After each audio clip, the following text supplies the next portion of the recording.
Witajcie. Jesteście absolutnie pierwsi, którzy właśnie teraz dowiadują się, że nasz najnowszy międzynarodowy film fabularny będzie poświęcony Antoniemu Patkowi.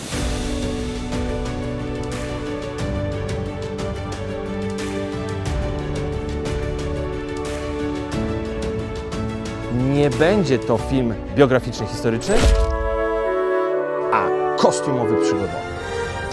Były wielkie filmy już o projektantach mody, o konstruktorach samochodów, pierwszych smartfonach czy o znanych markach butów, ale jak się okazuje, jeszcze nigdy na świecie nie było żadnego filmu poświęconego m.in. zegarmistrzostwu. Chcemy to zmienić. Do zobaczenia na planie. A jeszcze jedno. Jesteśmy dzisiaj tutaj pod pomnikiem Jana III Sobieskiego w warszawskich Łazienkach dlatego, bo to właśnie tutaj w 1830 roku ruszyło powstanie listopadowe, którego m.in. bohaterem był właśnie Antoni Patek. Będziemy na bieżąco informowali o tym, jak produkcja przebiega.